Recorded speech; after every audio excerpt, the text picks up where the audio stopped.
Hi there, you've stumbled upon one of our bonus episodes. Many thanks for listening.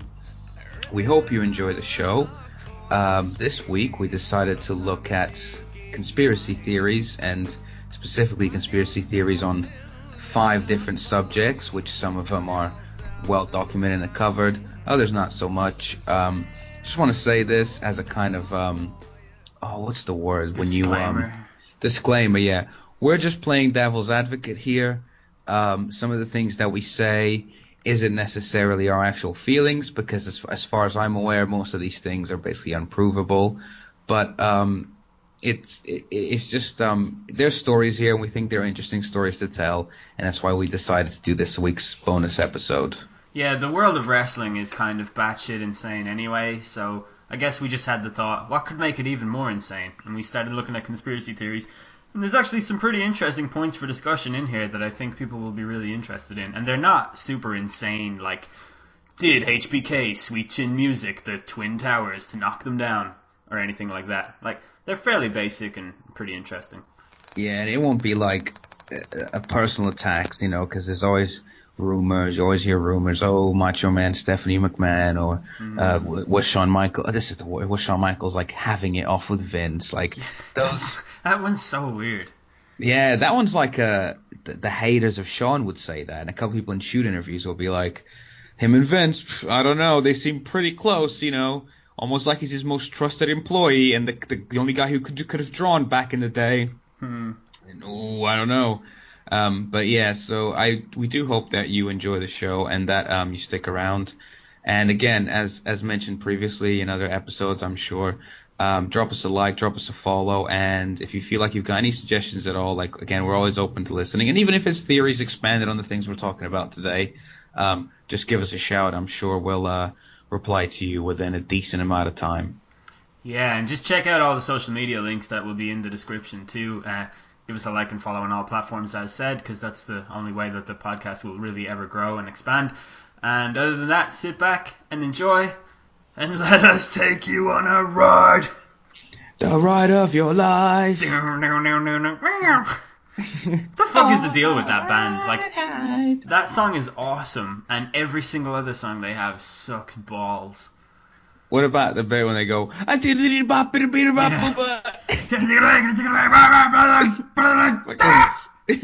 Scatman John turns up in the fucking song. It's just like, okay, go with this. It's one of those songs, much like that, the Down with the Sickness, where they do that bit. It goes, no, mommy, don't do it again. I'll be a good boy. That bit, yeah. Like, it's a bit cringy, but it's like it actually works with a full song. Yeah. God, it's little fact, actually, they cut that out of WWE 18 because The Rock picked the soundtrack. Yeah. Easiest fucking job in the world, but like they had Down with the Sickness, but it just cuts from like the breakdown straight to the end. Basically, they're like, yeah, we're not having that whole mommy bit. Fuck that. Get that shit off my song. Exactly. So yes, what are we talking about today, old De Niro? Well, the first one that we're gonna do is, I can't remember the exact order, so I'm just gonna start talking about one. Actually, you need to go first because of the order that it's in. Oh, that's fine. So, at number 5, we have the theory, unproven up to this point, that Bret Hart himself was in on the Montreal Screwjob. Yeah, the Montreal Screwjob was a work. Was it a work? Yes. No. Number 4. Yes. Oh, was it? No, wasn't it? So the reason why this one is kind of been floating around on the sort of the fringes of wrestling conspiracy is mainly because from a business standpoint, everybody, all 3 parties involved and all companies involved got the best execution's a different story, but at the moment that it happened, all 2 companies, all 3 people in this thing got a massive boost, which you could say propelled, especially for the WWF at the time, propelled them in a completely different direction than what they would have done. Yeah, this is one that's actually really believable. It's not to say that I actually believe it, but it's to say that if you were to go and talk to a random person on the street about wrestling, let's say they're not a big wrestling fan, they'll almost certainly have heard of the Montreal Screwjob in some fashion, and they might not have all the details, but I don't think you would have to go far to find a lot of people who actually believe that it already was a work, because wrestling and people's perception of wrestling is just generally shrouded in fakery and smoke and mirrors anyway. So you could just say to someone, yeah, the Montreal Screwjob was a work, and they'd be like, yeah, I can see that. Like you said, everyone gets the best possible deal out of it. It boosted everything. It has gone down in history as the most iconic moment. It spawned so many books and documentaries, and it basically, like, propelled us into the Attitude Era and various other things. So, And even finishes the matches, like, if they don't want anyone to lose, they'll just I mean, they did it a year after. It was Mick Foley v. The Rock in some sort of tournament final. I say some sort, it was literally a tournament final. Deadly Game Survivor Series, and they did the fucking screw job to end the show. But you had JR go, and they screwed us all. It's like, nah, they mainly screwed Mick Foley, bro. But, so what you have there is a situation. I mean, to be fair, can we just, if you think about it, step back, there is a conspiracy at work in the what actually happened point of view, isn't it? If Brett wasn't in on it, well, you have 4 or 5 people. So you have Vince, you have Shawn, Triple H, Patterson, Briscoe, Earl Hebner, all in creating a conspiracy to do something to another person. Yeah, they literally conspired to make the Montreal Screwjob a thing. So, like, it already is a conspiracy. Yeah, so that by itself, like, it's not a theory, it's a conspiracy that came to. It's just, of course, when people, I suppose, in their heads associate conspiracy, tends to be a government-based thing, or it tends to be something like far more grand. You know what I mean? Yeah. Something aliens. Yeah, aliens or the moon or false flags, whatever the fuck. Interdimensional space aliens. Frogs are gay. Yeah, so with this, so you have that, and the reason why we say that everyone else got off better, because Vince McMahon then became the character Mr. McMahon, which, despite what you think of him back then to now, and Vince comes up as in another theory later, which is quite interesting as well. Vince McMahon completely changed, and he already played a heel like in the early 90s, and like don't know if you know about this actually. He used to play a heel in about 93 in Jerry Lawler's, I think it's like USWA. Oh, really? Yeah, you can look this up. He was playing the Mr. McMahon character in like Memphis, basically, which is obviously Lawler's sort of, I was going to say his playground. That sounds really bad. Jerry Lawler's playground. There was this play thing, a sandbox of wrestling. Yeah, no. He came in and he was like the guy from New York, and they had a talent exchange thing. This is during the rough years of the WWE. The lean years, because it's all the fucking mass steroid exodus you had. And he's done that before, obviously never on a bigger stage. And it was probably one of the most organic things, because they took a real-life event and capitalized on the popularity.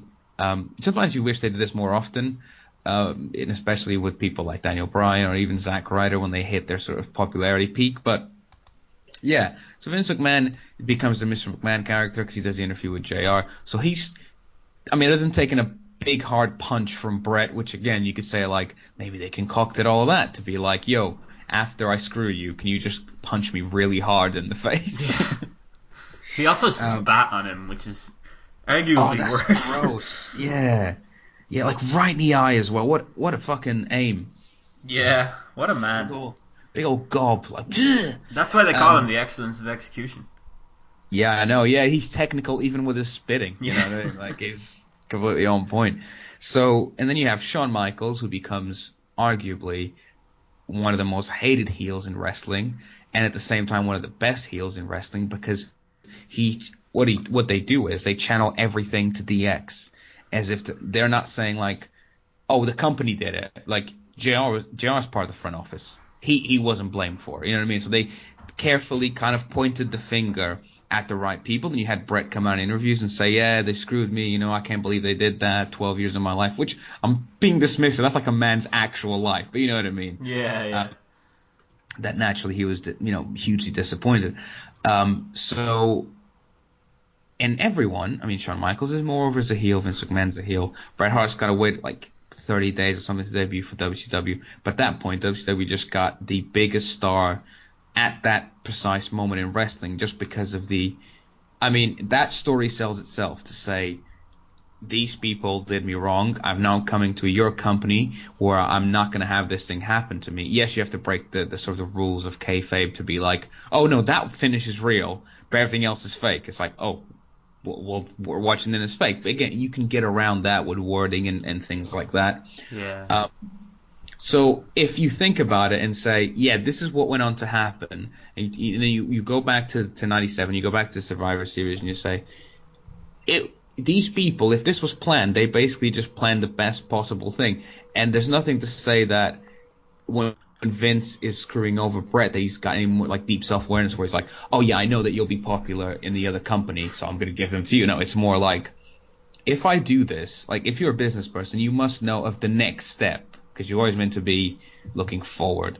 And you must realize that like, surely we're going to be seen as the bad guys here and he's going to be seen as the good guy. Yeah. So you'll have that to balance it out. Obviously, if they're all in on it, they've hit it very well.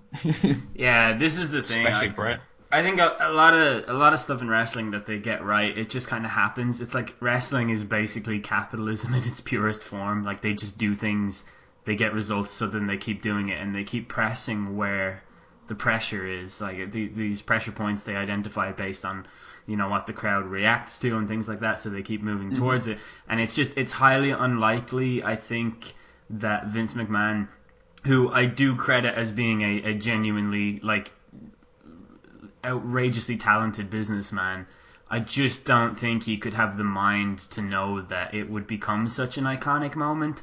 And I think partly he was banking on that thing I spoke about earlier, the fakery of wrestling and the fact that people on the outside view it as entirely fake anyway. So I think he was banking on people's cynicism towards wrestling to kind of brush it off and say, well, everything about it is fake. I think Vince McMahon would actually ideally think he would rather people think of it as a work, because it probably benefits the company more to think of it that way if they could pull off that level of conspiracy. But then at the same time, Vince McMahon does have that kind of Donald Trump, New York businessman, fuck anybody who wrongs me type thing. And he could also just really want to publish the idea that if you try and cross him, you'll get fucked. And that's what happened to Brett. So in that way, I can totally see both sides of it. But I definitely lean towards a more skeptical view that it probably wasn't a conspiracy theory. I think Bret Hart is way too proud of a man to let himself succumb to that kind of thing. Even if it did help get him over, I think he would rather be the guy who left the company with the belt than the guy who got screwed. Yeah, because that's the stain that obviously, like, it changed his life at that point. I mean, he takes himself very seriously, he takes wrestling very seriously, which is why, like, often if you watch it when he loses a match, he looks, like, legit pissed off, which I suppose is a good way of being like, oh, look at that, he cares, but it's also like, this dude thinks in his head that, like, he just lost the actual world title. Yeah. Like, not a fake world title, like, he lost the UFC title, he lost an actual, not just a prop or not just a recognition of your hard work. He lost like what that represents if it was a real championship, if that makes sense. Yeah, totally. And having said that, obviously we're doing this on every single one of these countdowns with the lovely thing that is hindsight. So you can always you get better perspective. I'm sure at the time they were just trying to figure out how to get the belt off him. And I suppose the conspiracy aspect, like I said, only comes from what happened in the fallout, but it could just as easily gone a different way. So again, devil's advocate here, probably not, because there's too many factors of things that would have happened outside of that event. And even I would even argue the interview he did, the infamous Screwed Brett interview. Yeah. I think that was a genuine attempt to say, look, guys, we had our hands tied. This is all we could do, and you put me in this position because you refused to drop the belt. You used it because he uses the words of time, order, tradition, which is true. You on your way out, you lose. But you didn't want to lose in Canada. Again, that's a whole different episode. If we want to just do an episode about the screw job and where we stand and what led to it, we can always go back to that. But not that it's been done to death. But you know, yeah.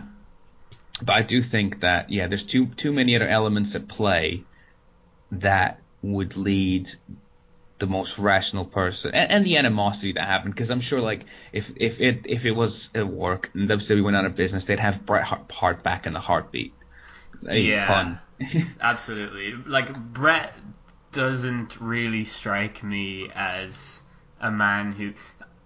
Brett is quite bitter about a lot of things, and Hmm. you can tell in interviews he's willing to bury literally everybody.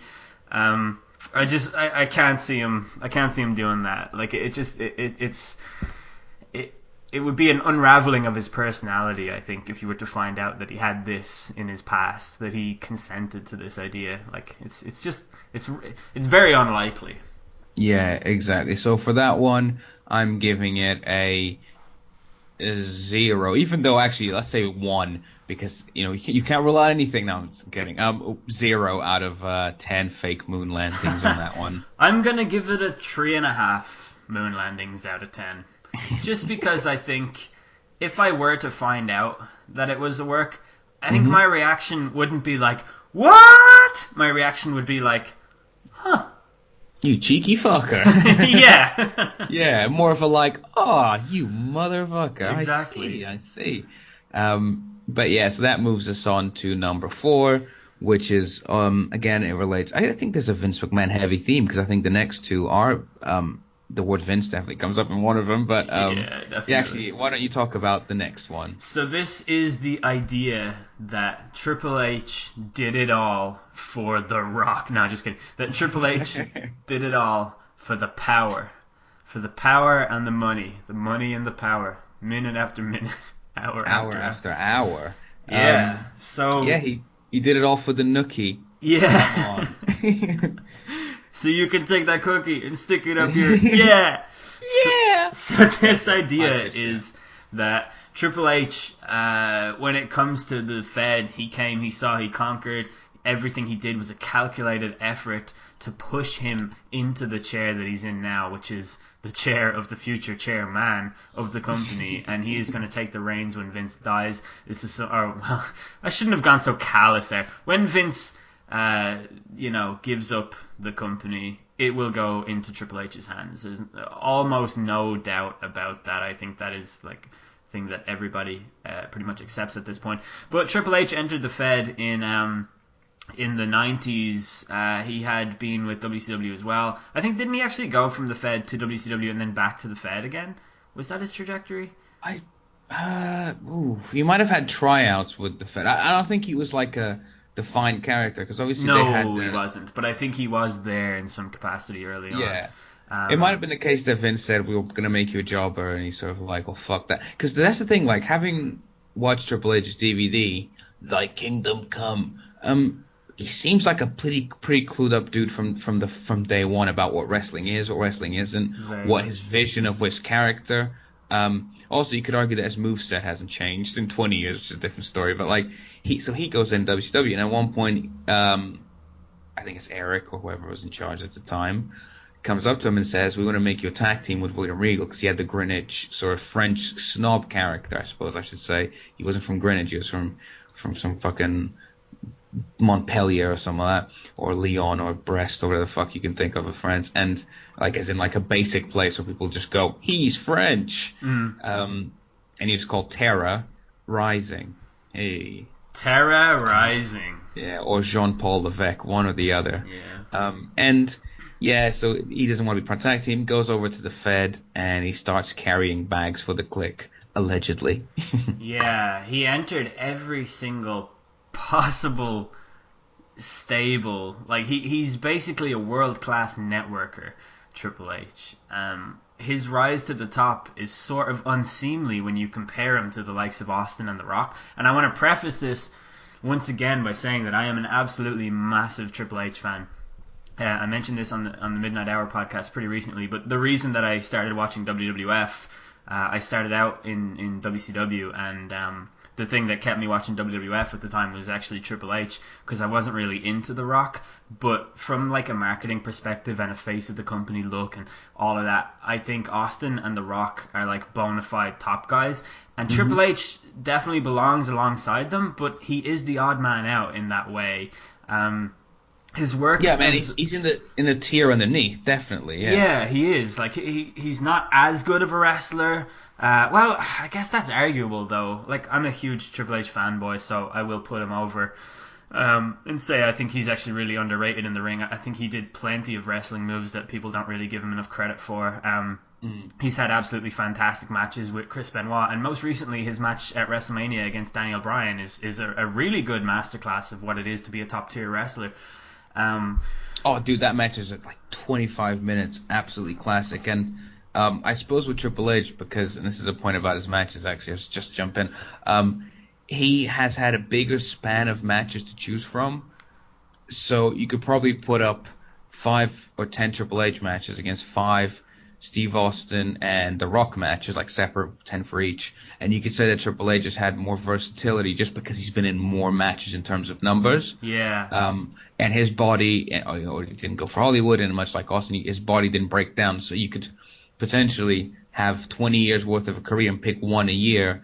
And, Austin's WWF run is like 96, 2001. Not to say that shit versus, 2003 technically, but like, not to say that shit versus The Rock isn't incredible, but like, The Rock versus Triple H at Backlash 2000. It's not better than the WrestleMania 17, but it's a hell of a match that people should definitely watch. Like, Triple H always gets the rap of like, oh, it's because he's working with a better worker, but I think realistically it takes 2 to tangle, and it takes 2 to have a really truly like 4 or 5 star match, and I think he's been part of enough to, in terms of talent, maybe not popularity or sort of marketability outside of the business, to be put in that bracket. So he's in, but he's also out, Yeah. He's Triple H is just very, very interesting, I think, when you observe wrestling under the aspect of eternity and his role in the company. Obviously, he was going out with China, who he allegedly cheated on in order to get with Stephanie McMahon, who was with Test at the time, and because it's wrestling, he drugged her and took her through a fucking drive-through wedding thing, which she wasn't even conscious for, and then they became husband and wife, and that's really weird, and she was just like, okay, I'm married now, I guess, that's... Yeah, and this is real life, yeah? Yeah. But yeah, to go back to the theory, it's just the idea that every single thing that Triple H did was all about the power, and that was the only thing that was ever in his mind. And that's why he got with Stephanie, and that's why he stayed with her, so that he could kind of marry his way into that family, and so that he could, I guess, artificially obtain royalty and like artificially branch on to that arm of WWF legacy. And I think it's a really, really interesting theory, because I reckon on some unconscious level there's actually a lot of fact to it. Like, if you're in that company, that's what you want, basically. That's what everybody wants. That's what everyone strives to do. I can't imagine a world where Stephanie McMahon is single and like John Cena doesn't try and get in there and try and get with her. Like, Yeah. and I don't even think that it's like cynical to say that. I think it's just that their ideals align so well that it kind of makes them the perfect couple, and it is kind of a no-brainer. And it's not to say that there's some insincerity about their relationship. It's just that the two of them have the exact same interests. Like, Stephanie McMahon was a huge wrestling fan, and Triple H absolutely loves the business. And the idea of them getting together,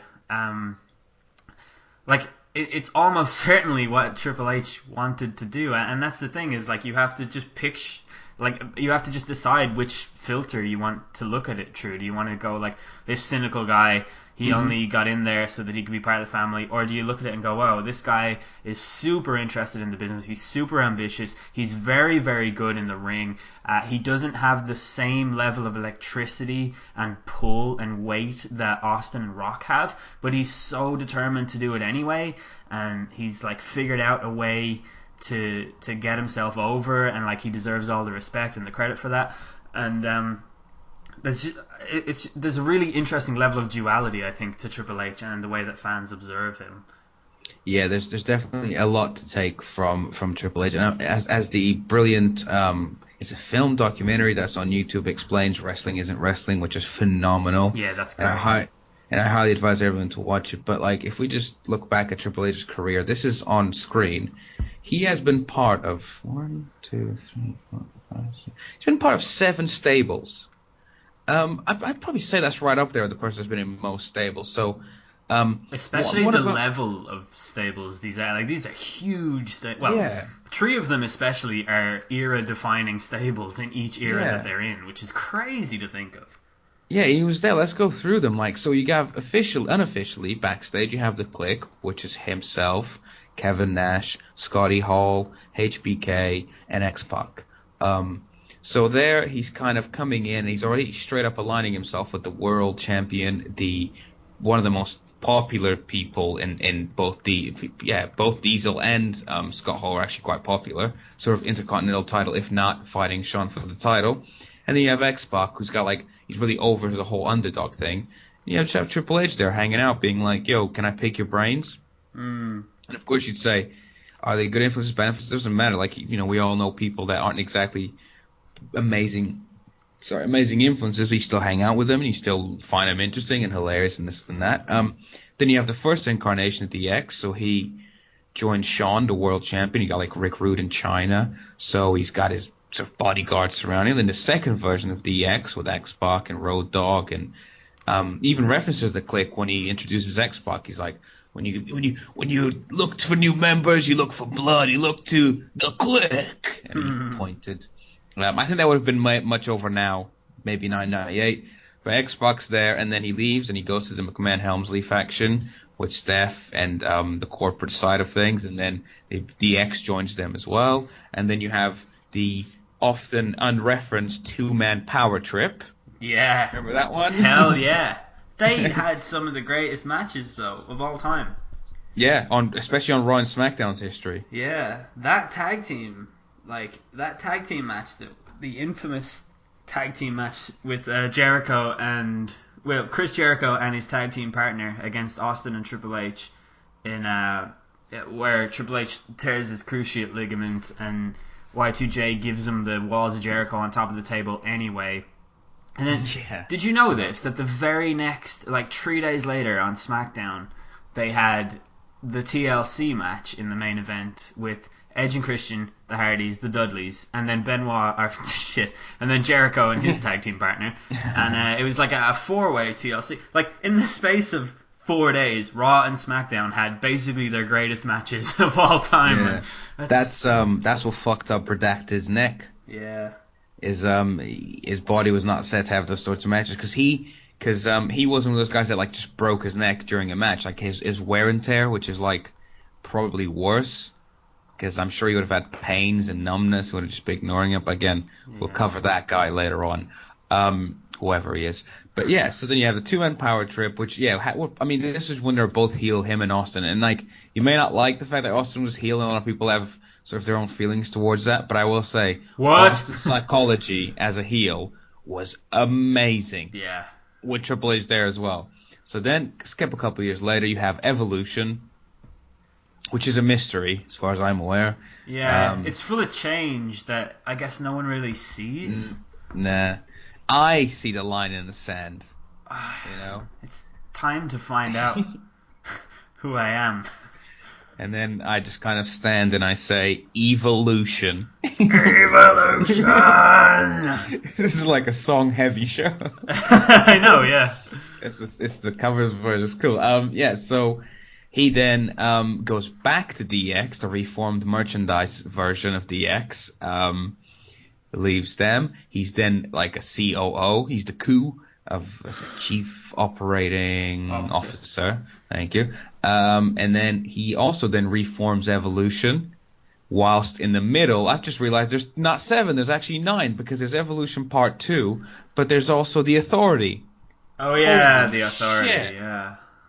So that's 10. He was part of 10 different stables and factions. I think we're gonna do a slam about Evolution sometime. Yeah, the Reign of Terror, which was Evolution will win, and that's Raw. Evolution. Yeah, Terror Rising. It's amazing. I used to love it because you get your, by God, they're called Evolution. Well, I'll say they're more like Evolution. Yes, you, my friend, are fucking. This was during also the J.R. Ruff years when he was always in a feud with fucking Bischoff. So, but yeah, to say that Triple H fell in love with someone who's just as passionate he is about a subject, and they both live it every day. So their conversations must have been the easiest thing to fall into, because you don't have to kind of ease someone into how much you like something. Yeah. And that leads itself to, I'm Stephanie. I'm sure, by the way, I'm pretty sure if Vince was gay and Triple H was gay, I'm pretty sure they'd probably get it on as well. Yeah. Because it'll be like, yeah, you're fucking awesome. Like, you're fucking awesome. Let's just work out, And yeah, so he goes out with Steph, and obviously, as Undertaker points out in the documentary, anything that you do, good or bad, the bad will far outweigh the good, and it will always be put as there will always be an asterisk next to everything that you do, because if you have an amazing match, people go, because you're allowed to do all those moves and have a longer match than everybody else. If you retain the title, he's always retained the title because of his backstage politics. And obviously, if you're going to production meetings, even if you're literally going to produce and learn how things actually operate, how to come up with storylines, who does it?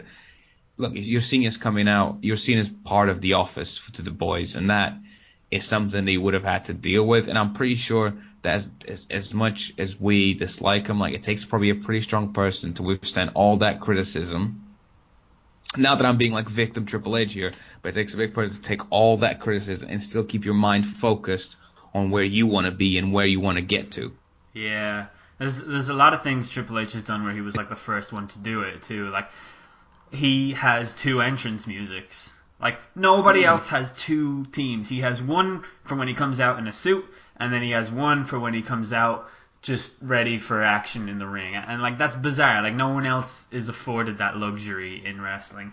On top of that, he was the first guy, I believe, to come out at WrestleMania to some kind of Hollywood-themed entrance. Like, nobody else did that before. Obviously, I think the first time he ever did it, John Cena also did it in the same night, but Triple H was the first one out. First one to do it. I have no doubt that it was his idea. He does it every year now. It's just... yeah, it's insane. Yeah. It's how far that's come as well. And I'm pretty sure, like, obviously Shawn Michaels came out to the DX theme in, like, WrestleMania 14 or something. But, like, Triple H is the first person to have a band play your theme to the ring. Okay, you might say, oh, yeah, the people have had that. But I'm pretty sure he's had it 3 times, which is nuts. Motorhead twice and Drowning Pool once. So that... Also, what you're saying there is... the band who sings the "Are You Ready?" they sang while Triple H came to the ring for a ladder match at SummerSlam '98 as well against The Rock. Oh yeah, they did. Yeah. The yellow ladder match. I fucking hate that ladder. Yeah, it's horrible. Looks stingy as fuck. That's a great match as well. Again, another classic match. Again, that's pre everything else. So obviously the stuff that happened with China, I don't think anyone will truly know the timing where they're actually broken up, not broken up, on the verge or anything like that. Everyone's got an opinion, but I don't think I haven't seen Triple H answer that directly, like, and go, I was not with her, I did something wrong. It was more like, I think he even on the DVD, he might have taken the whole sort of line of, like, when my children are old enough, I'll explain it to them, and they're all like, people that sort of need to know, which is fine. You're allowed to be private. That's your own life. Obviously, questions will remain, and it'd probably be better if you can put those to sleep, but whatever. Yeah, that kind of feeds into the conspiracy idea too, I think, because Triple H won't let Chyna get into the Hall of Fame because he doesn't want people Googling her. He doesn't want his kids Googling her and finding porn. And yet X-Pac does not have the same, doesn't have that same target on his back. So there's maybe something there that he's trying to push her out because he doesn't want people finding out the truth or something like that. Like, if you were to go down that conspiracy wormhole, I don't know. I think this entire thing is pretty damn plausible, though. I can't get on board with it because I'm just too much of a Triple H fanboy, but I can definitely see a world where I can look at it through that filter and absolutely identify that as the truth and have it be something that I completely believe in.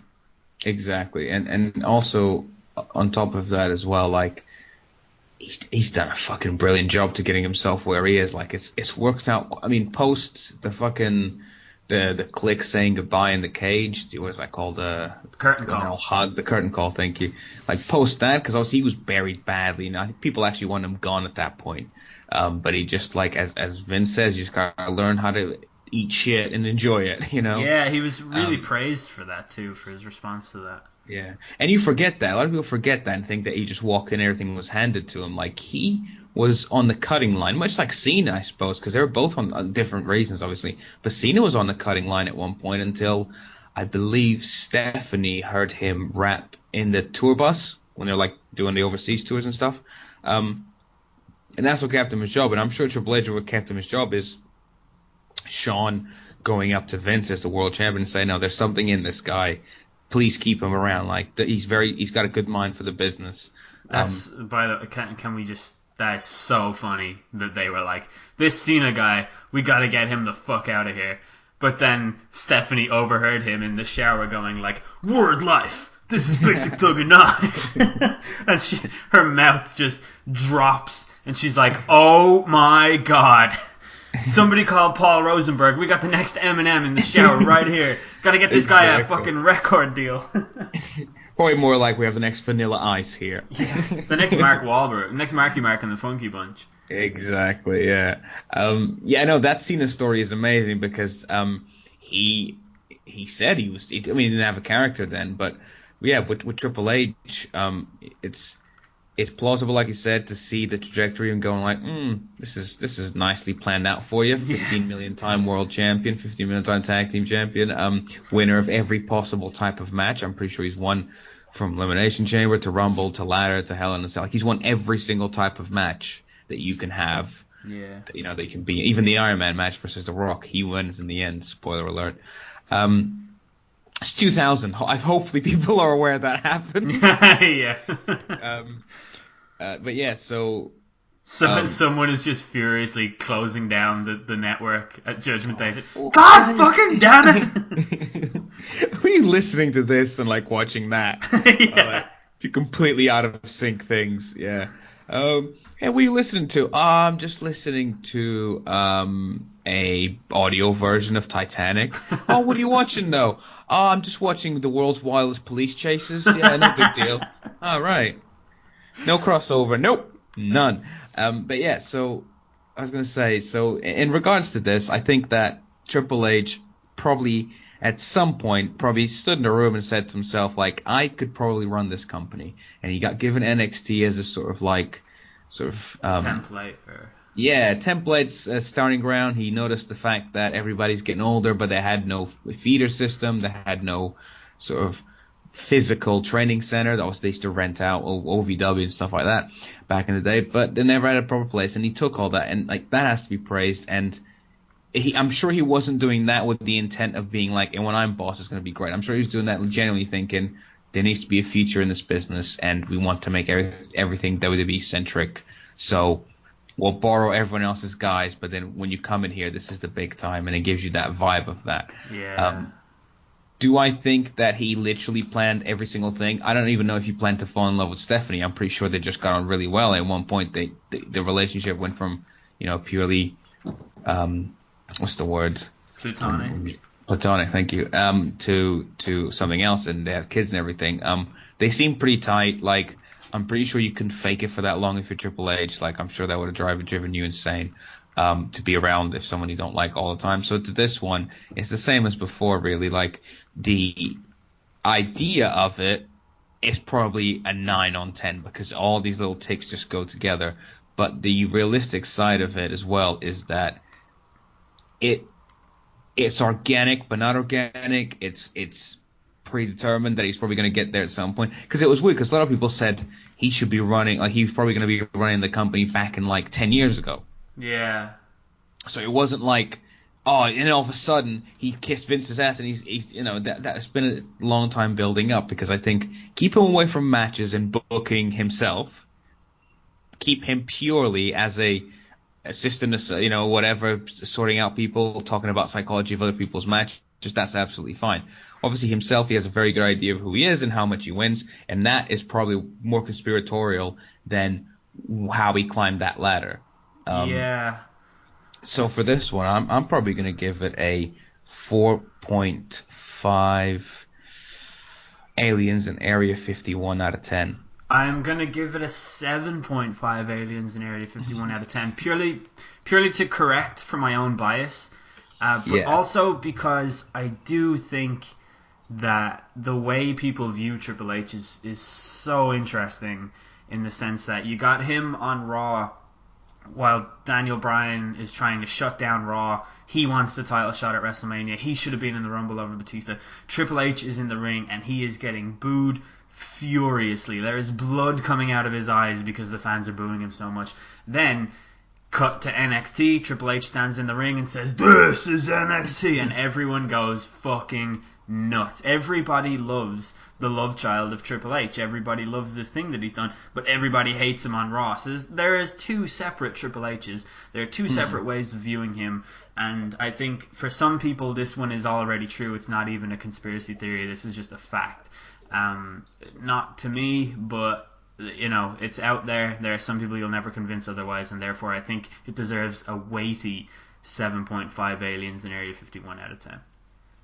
I was just going to say, though, just as a last point as well, which is, you're very right, it's so odd how they're like, oh, Triple H is he's like the cool dad or the cool uncle on NXT, and he's just like this utterly hated man on Monday nights. It's just so weird. There was a time when Curtis Axel first joined, and he was like kind of semi-feuding with Triple H briefly, and then Triple H sort of just left. Like, it was really weird because it seemed like he was going to put Curtis Axel over, and then they just kind of abandoned that storyline before anything else, and everyone was like, oh man, look at this, he's after burying Curtis Axel already.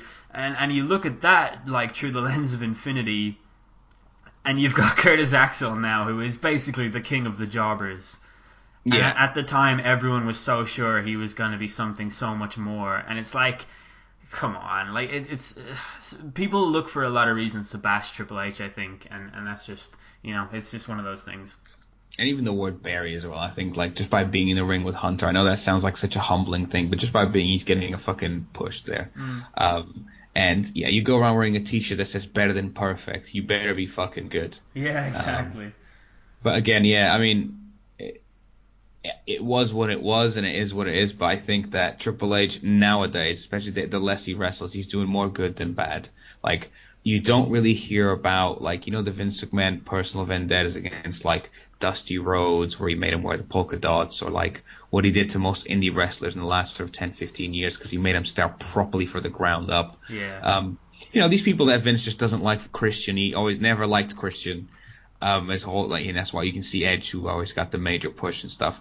There's always a bunch of people that Vince is like, nah, not this guy. And Triple H doesn't seem to have that vibe, because even if you look at NXT, when the women have amazing matches, when the main events everyone just seems to go to him as like a sort of dad figure and kind of hug him and be like, oh, thanks for the opportunity, and so, like Asuka and all those sorts of people, and Sasha Banks. So it seems like he's puts his ego aside and puts his sort of like NXT hat on, and he's perfectly cool, and then obviously takes it off and he's a bit of a cunt. But yeah. There might not be that many people like Triple H in the world who will be able to transition like that to anything else, from like a worker to like the actual owner. But I can see the company, especially in ring, only getting better with him at the helm. Helmsley. Yeah, yeah, I completely agree with that. So that takes us on back to the Monday Night Wars, and it's basically it is what it is. It's Vince Russo ... snitch. Could he be a snake? This is another conspiracy theory, which is just because, again, the way things worked out historically, that Vincent Russo was sent by Vincent Kennedy McMahon to WCW as a mole, a spy, an agent on the inside to try and destroy it from within. Yeah, this one's quite interesting because apparently Bill Goldberg actually believes that this is true. Bill Goldberg seems, I don't know about Bill Goldberg too much. He seems like a genuine guy, but do you think he has kind of like, he's got his point of view and that's what it is, Yeah, I have to preface by saying I am basically his biggest fan of all time. He's my favorite wrestler of all time, and he is a little bit of a bitter guy. He's not like Bret Hart level or anything like that, but he doesn't call it like it is. He calls it like how he sees it, and the way that he sees it is often something that you need to take with a pinch of salt, because he's kind of driven by his anger a little bit more than the average person, I think.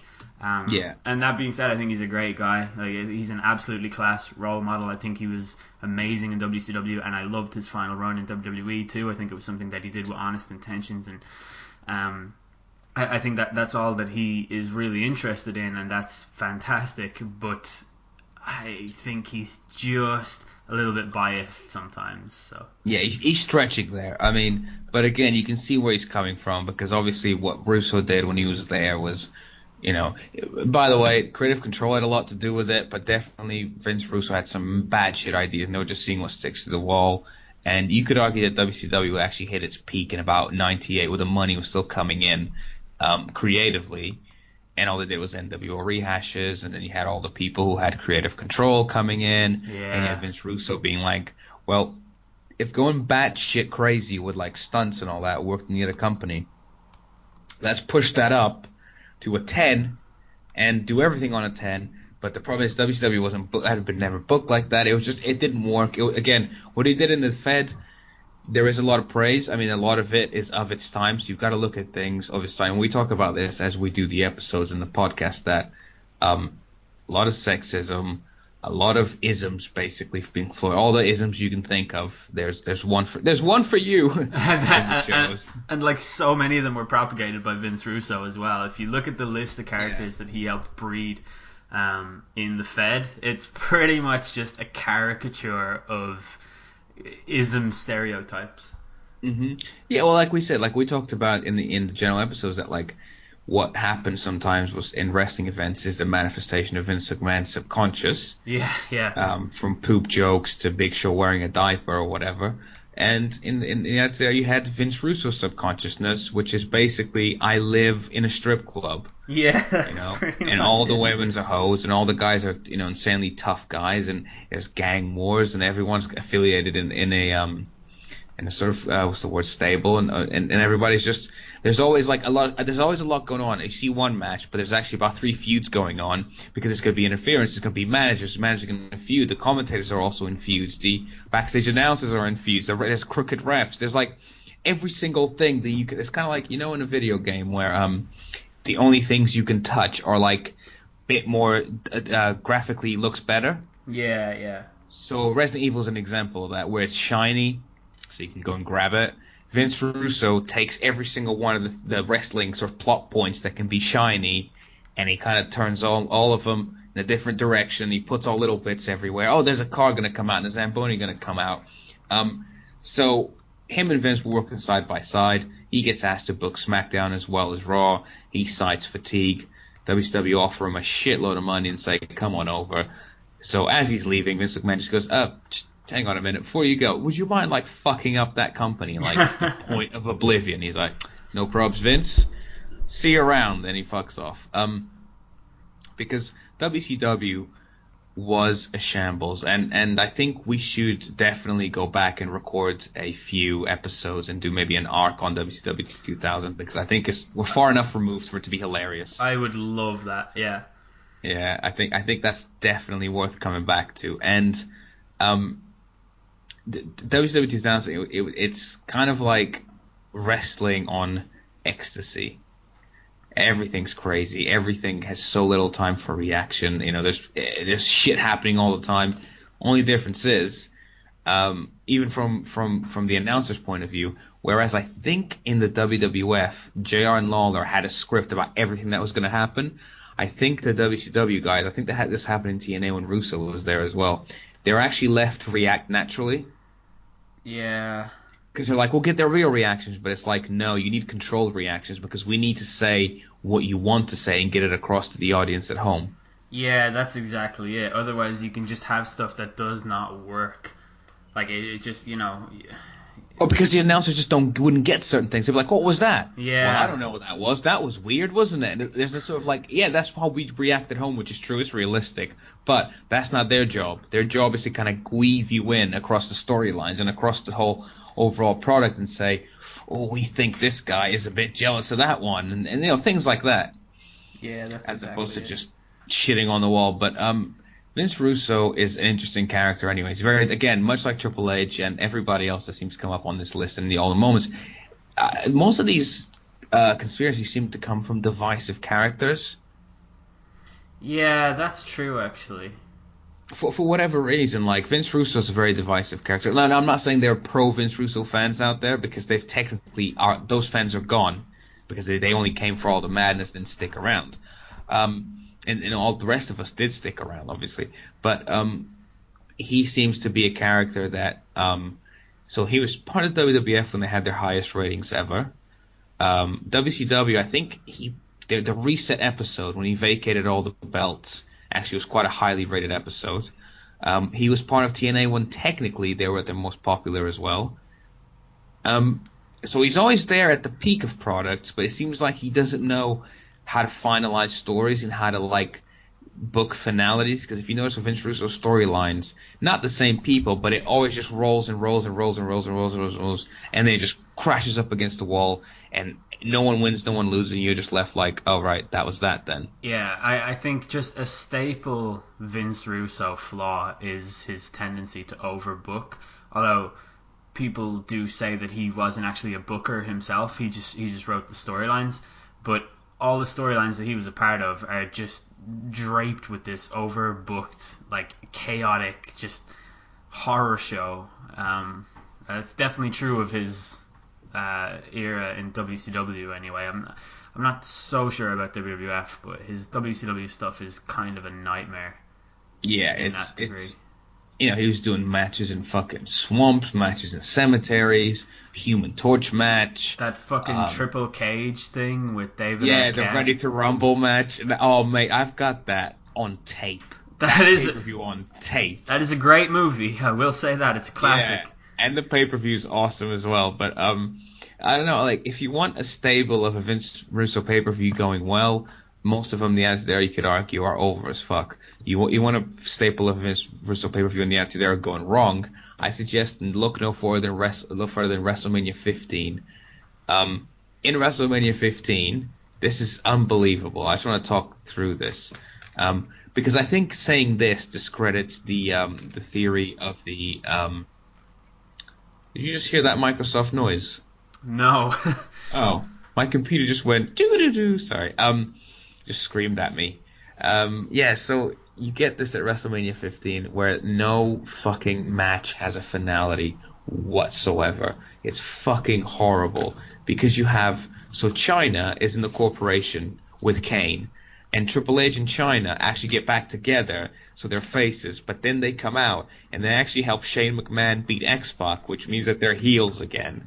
And then Shane McMahon versus X-Pac carries on to the next pay-per-view. And then Steve Austin Undertaker carries on to the next pay-per-view. And then you have not Steve Austin Undertaker, sorry, Steve Austin and The Rock. And then you have Undertaker versus Big Boss Man, in which Undertaker fucking hangs the guy. And 2 months later, they're part of the fucking corporate ministry, all just hanging out. Hey, you hung the me, corporate ministry. God. Yeah. Great theme, though, I will say. Yeah, true. As a banger theme.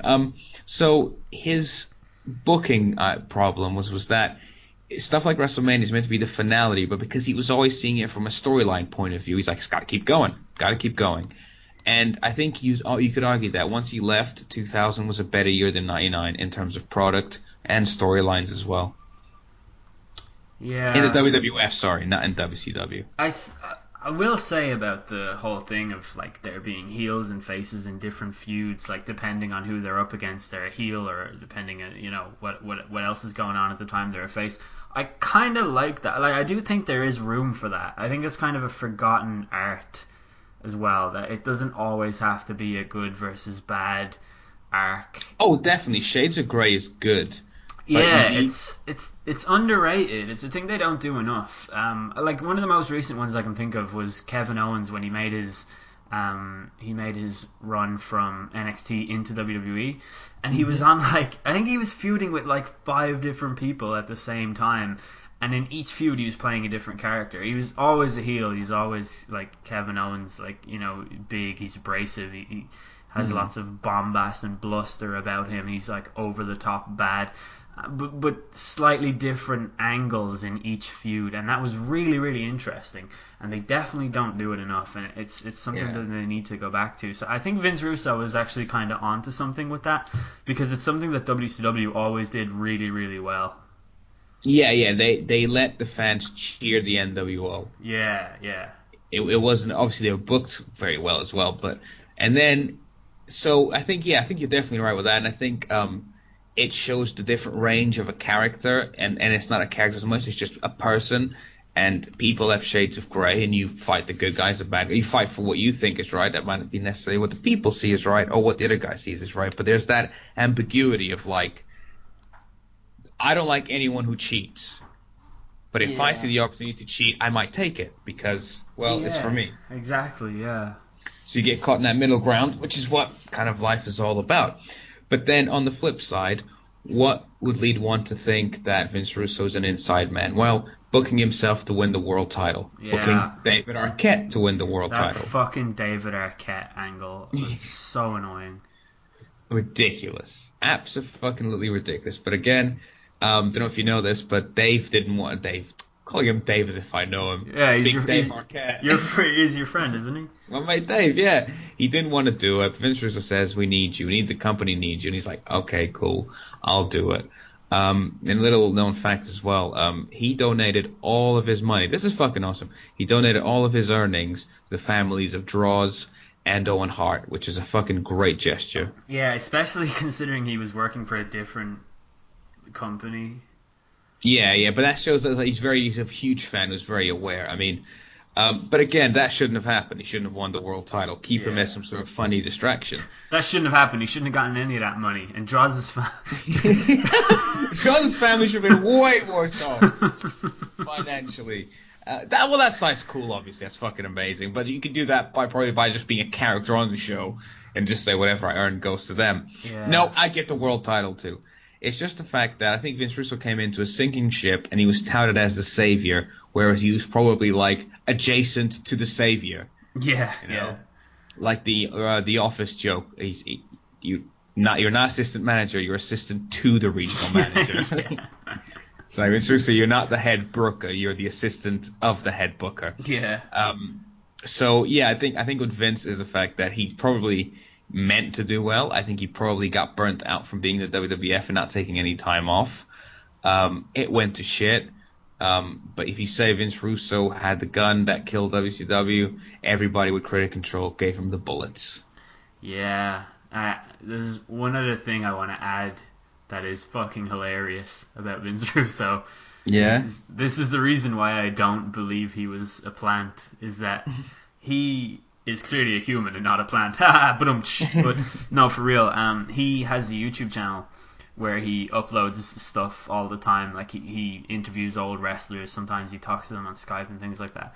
And he once started playing TEW, which is that, like, it's basically Football Manager for wrestling. Amazing. And the first thing that he did when he took over was he vacated all the belts. I love that story so much. I'm going to watch that video. It's just the most Vince Russo thing of all time. And I think that it is proof that he was definitely not a plant. And that's why... Well, you give your score first. I'll go second. I mean, in terms of what on to happen... The man gets a 10 out of 10 actual proven conspiracies. If the conspirator was like, prove that this man is a bit stupid when he's booking. It's like, he's got it there. In terms of Vince McMahon saying, you're my inside man, go over there and systematically book horrible week-to-week shows that will decline audiences and will decline subsequent market purchases and pay-per-views and house shows. That's a very specific plan. So I don't think that is based in reality, unfortunately. So I'm trying to think of a conspiracy as I say this. So I'm going to give it 3 American coups in foreign countries out of 10. Because that's happened. Excellent. I'm going to give it 1 American coups in foreign countries out of 10. Yeah, just the 1 coup, yeah. It's one too many. Yeah. Just Cuba circa 1949. Yeah, not the rest of South America. No. And subsequently many, many other countries around the world. But, so at this point, we're probably going to take a break. Are you going to throw in a musical interlude, do you reckon? I think I'll do a musical interlude and we'll do a couple of adverts. Yeah, fantastico. So yeah, guys, catch you on the flip side.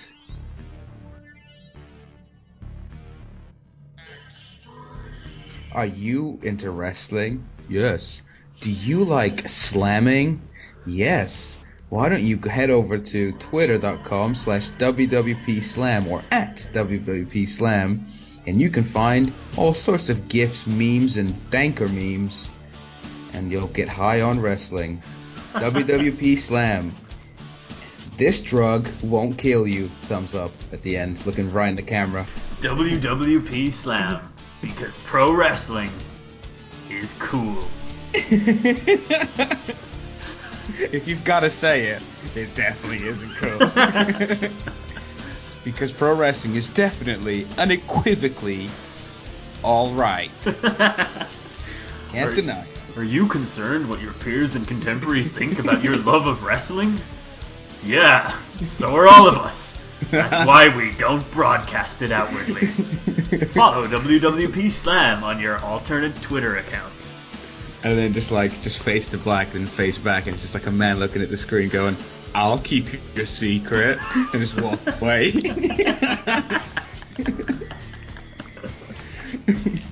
We won't reveal any of this to anybody.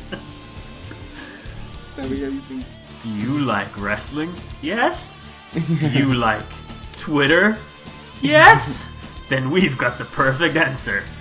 Twitter.com/WWPslam. We have got the perfect answer. An account on Twitter. So, yeah. About wrestling. It's about wrestling. That's hilarious.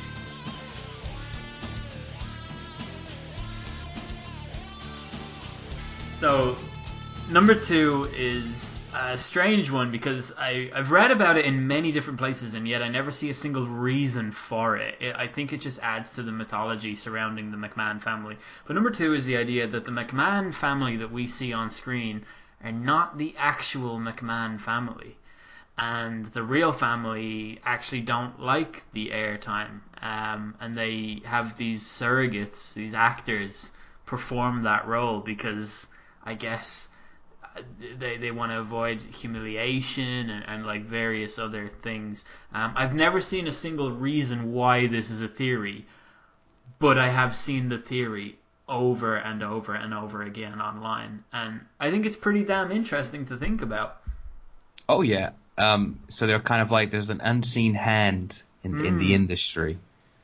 It's very conspiratorial in that sense, isn't it? Like it's very shadowy and mystical and dark and yeah, and that's what sets off the brain, isn't it? It's that sort of like, ooh, there's something. They're pulling the fucking trick over your eyes there. Look at this.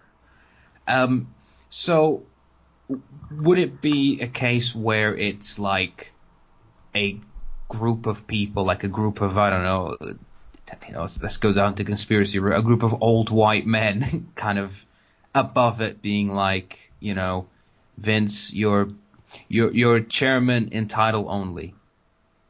We tell you what to do. We tell you the business decisions. You just go out there and perform as at our sort of gusto. It could be that, or it could be that the real Vincent Kennedy McMahon is just a different guy. He's just another man who just looks different. And Vince does have a brother. Does he? Yeah. That is ridiculous. He works in like construction or like wood chopping, like a completely normal job. Because Vince is the adopted son of his dad or his stepdad. I don't know. Yeah. Vince. I think Vince comes from a broken home. But Vincent Kennedy McMahon or Vincent Senior. I mean that's kind of sweet that he adopted a kid and named him after himself. Yeah. I'm trying to see where it says that. Maybe I think it's on his Wikipedia or something. God, unless I've just started a conspiracy theory accidentally. I can't believe I never knew that. Yeah. Where's the family part? McMahon family. Here we go. This guy's actually got his own thing. This is kind of cheating. Yeah. Vincent Shane. Da da da da. Tools that are Vince McMahon took over business. Vince had 2 wives. Vince retired. Vince McMahon. Come on, where's the fucking early days part of Wikipedia? Early life. Here we go. Maybe it's hidden by the real Vince McMahon. He was raised as Vinnie Lupton and spent the majority of his childhood living with his mother, Victoria, brackets Vicky Lupton, and a string of stepfathers.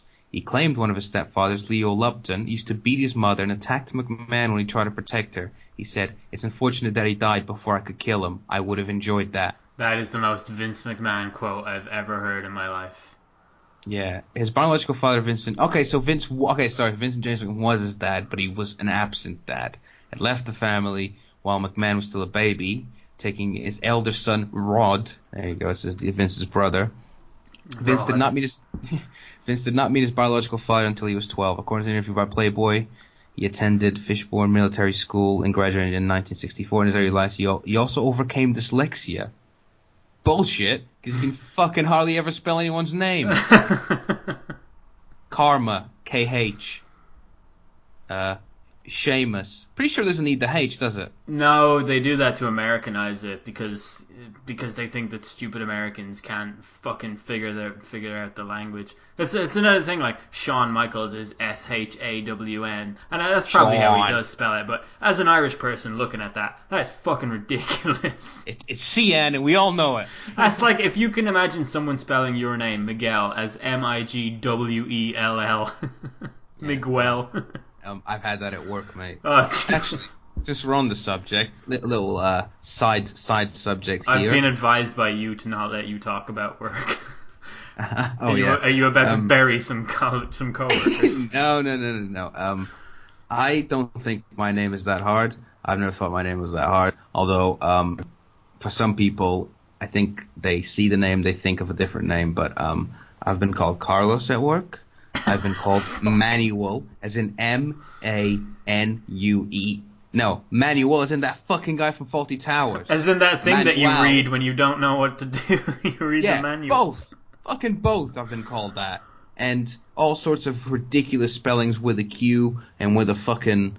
Actually, there was... I've seen the Q one. You sent me a screenshot of that, or you photographed your screen in work before and showed me the McQuell. Dude, I got a whole folder. Of just that. I have a specific folder that's on my laptop of just times where people have fucked me off by calling me the wrong name, and it's really awkward, even though it shouldn't be awkward because I'm like, whatever. Vince McMahon, yes. And that weirdly, he was born as like a completely different name though. Vince Lupton. There's a thing about that. That Vince McMahon Sr. Had something about Irish names. I don't know if he originally was Irish, but he... Or maybe Lupton is that Vince's mum's name, maybe, and Vince Sr. is an actual McMahon. But he wanted Hulk Hogan to be called Hogan purely because it's an Irish name, which is really interesting because Hulk's defining trait is that he is not just an American, kids, but a real American at that. So I guess fights for the rights of every man. What makes a man a real American who fights for the rights of every man is Ireland. that he's Irish. Yeah, Hulk Hogan, sponsored by Ireland. Yeah. I will say this, we did build your fucking country, so, props to us. Exactly. Yeah. Always props to, invisible props. You're like the unseen hand of the fucking, that world. Hey. Basically, we are the Illuminati. Yeah, just never get any props, unfortunately. Because we're too drunk to use our power correctly. You said that, not me. Awesome. You take a sip of your fucking, your straight fucking scotchka. You got there, your vodka mixed with fucking whiskey. And potatoes. The potato man is here. It's funny, I listen to, this is a tangent, but fuck it.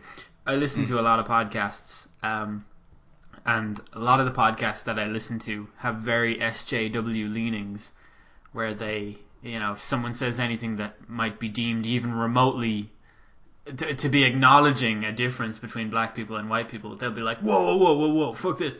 But yet they're so willing to say stuff like, potatoes and stuff, and it's like, double standard? Come on, guys.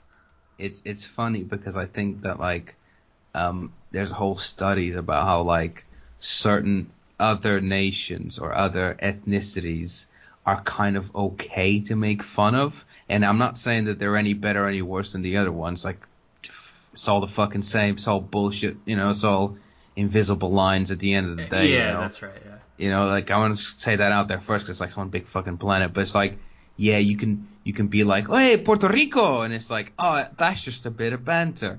And then if you go, hey, I'm not gonna say anything. Hey, poppity poopy, and you're like, whoa, step up. Actually, not even that, because making fun of Italian Americans or even Italians in general is kind of like, yeah, you're all in the mafia, ha ha ha.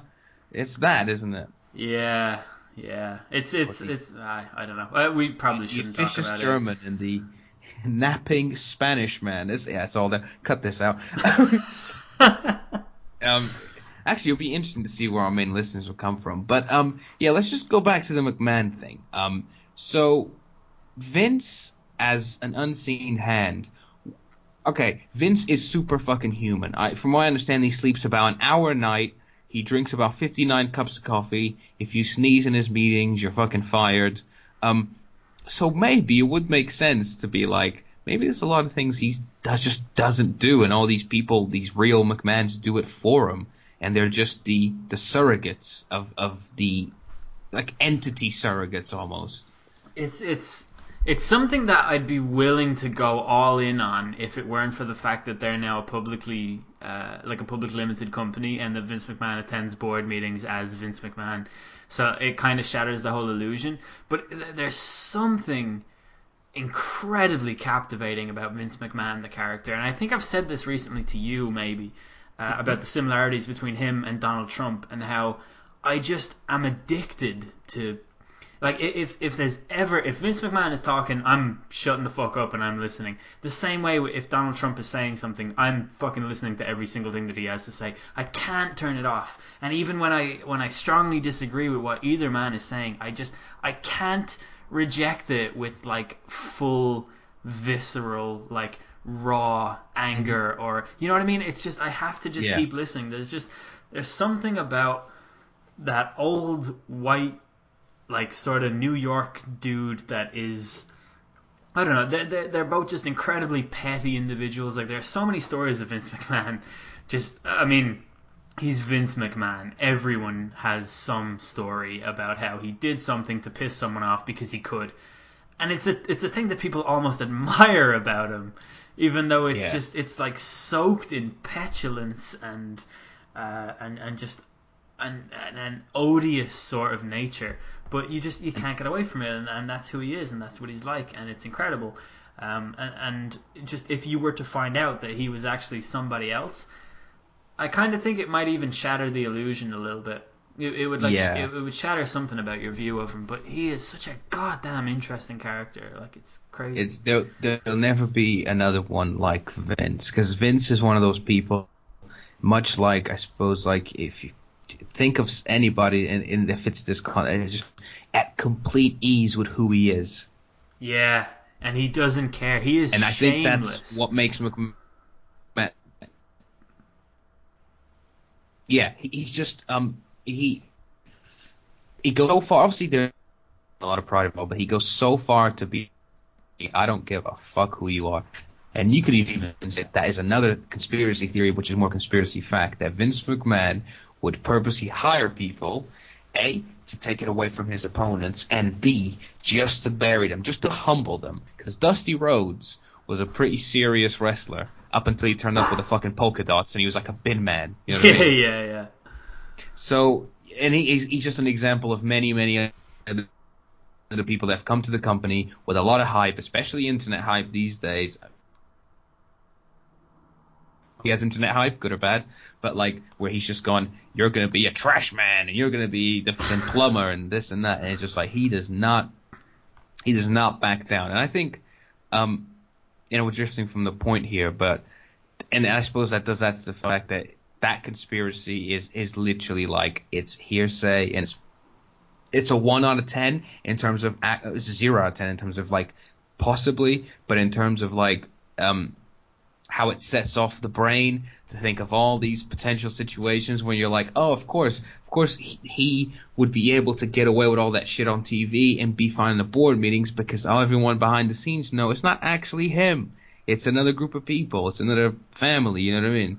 This is like you say, we're getting away from the point, but I don't think we are. I think the fact that I said this is a conspiracy theory and no one has a single fucking sentence backing up the idea of it, and yet we're still like, you know what I mean? We're theorizing, aren't we? There's just something about Vince McMahon. He's not a normal human being at all. He's far from it. He's not a normal anything. Nobody that rich is normal, but Vince McMahon doesn't even fit in with those guys that are that rich. Like, if he's surrounded by his peers in terms of wealth, they're looking down on him because he's a goddamn fucking weird hobo guy who just... it's so hard to explain, but have you seen the hit TV show Swerved featured on the WWE Network?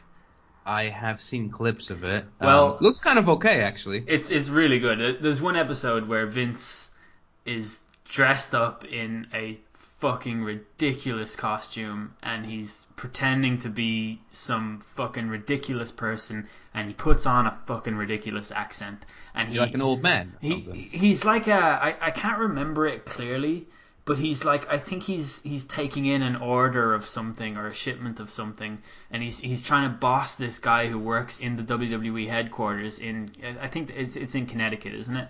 He's like, yeah. He's trying to boss this guy around, and he's doing an accent that isn't even an accent. It's like he starts talking and then he mumbles at the end of it, and he's like, I guarantee you, no one told to do that. Okay, no one. Here's the thing, just fucking right? went and did it, didn't he? All of the people that he's bullying in that moment, right? They all fucking know he's Vince. Okay, every single one of... None of them are taken by surprise, but they're all like, fuck, Vince is doing some weird shit and I have to go along with this. This is some kind of test and he's going to fire me if I fail. And they're all... Like, they all just go along with it, and they're all like, oh, I'm gonna be a completely normal person here. No part of me is gonna lash out because I'm talking to Vince McMahon. And then, like, I just assume that there's some kind of social contract with Vince where you just have to behave in a certain way. It's like when Vince went up to Booker T and said, what's up, my nigga? There's like... on camera. Yeah, on fucking live TV, right? Like, there's some reason for that. He did that because he did that to prove that he could do it. I bet, like, he lost a bet with someone where he was like, I bet you I can say the N-word live on TV and I can get away with it. Yeah. And the other person was like, nah, there's no way. You will be ruined. And he was like, oh, yeah, really? Watch this. And he was like, who can I push around the most? Who's black in my company? Admittedly, not many people, but... Who did any of them come from WCW? Ah, Booker, perfect. Yes. Bookman, I got an idea for you. Like, tell me you did not just say that in classic Booker fashion. No. I think Vince McMahon, as a human being, his whole stance is proving people wrong. He said he could make wrestling mainstream, and he did. So he always likes to have an enemy, whether it was like Congress and the federal fucking police when they were going through all the steroid and the sex scandals. There's always an element of there's a very clear line, like they're the enemy, they're wrong. He can even say he sometimes does that to the fans. Like over the years, it's not a stretch to say there's some shit that's been on TV that isn't to entertain you, isn't to entertain me, isn't the crowd, isn't to entertain even the staff or whatever. It's to entertain Vince McMahon himself, and I think Big Show is basically the main sort of like He puts a lot of shit on Big Show. That's why Big Show turns heel and face all the time. That's why he cries. That's why he dresses like the fucking New Year's baby. That's why he does all this like shit that makes no sense to the untrained eye. Yeah. But there's Vince McMahon poop jokes. He loves poop jokes, and he loves people with speech impediments. By the way, he loves it when people kiss his ass as well. Yeah, like that's not for us. We just happen to be there in the room. Yeah, exactly. It's that thing where it's like this dude's doing his shit irregardless. But I think that, and I suppose I guess we can get theories from is that like Vince McMahon, he hasn't written a book. He often does interviews, but other than that, the McMahon DVD, which I don't know how real that really got. That's about 10 years old now, that DVD. Other than the fact that obviously he wanted the storyline. Do you know about this? The Stephanie storyline? The one where she was going to be pregnant and he was going to be the dad? Yep. Yeah, and she was like fuck off. She didn't want to do it for some ridiculous reason, not because of any of the obvious reasons, right? She didn't want to do it because it wouldn't be believable or because of something like that. Like, yeah, it was some lateral reason. It wasn't yeah, exactly. What the fuck are you suggesting? Yeah. It wasn't like a fucking, like, you know, when you gag because milk has gone off. It wasn't like that kind of reaction. It was like, well, I just don't think that's a good idea because I don't think that it's believable. I mean, I'm totally down how would to the do board it. of directors feel comfortable sitting with both of us in a meeting or something like that? Yeah, So yeah. that is like outside of what we would think is the reasons to say no. Vince, and I suppose like I'll tell you what though, actually, Linda has no charisma, so I suppose she could be actually a robot that's controlled by somebody else, because whenever she fucking talks in wrestling, it's just like, Vince, I hear that you have tried to ruin wrestlers' careers. Well, I am here with Mick Foley. And it's just, oh, you're awful. Like, you know, she's Shane's like fucking awesome. she's got a seat in Trump's cabinet, doesn't she? She does. If you fail Senate twice with WWE's money, you get your boy in, and there you go. You get a seat at the table. Again, another further proof that the world doesn't run by the cleverest or the better person for the job is who you know. Yeah, the Illuminati's not real. You know, yeah, because they're too inefficient to be real. Because that's the point, actually. Like, if there was an Illuminati, like, they're fucking useless sometimes. Then this it's is very why odd. I'm saying the False Flags would be a great tag team. We need that. Yeah. We need that to happen. More false flags. I say. Should we move past the McMahon thing? I don't think it's even possible. I think we've actually bigged Big Vinnie Mac up and his ability to embody himself like no other, to the point where we've pretty much crushed this. Yeah, but it also gives the idea the man's so fucking intense that you think there might be another one of them. Yeah. Like, it has to be his twin brother, because he can't do that much. He's always working out as well. It's nuts. But I still give that one a 0. Yeah, 0 from me too.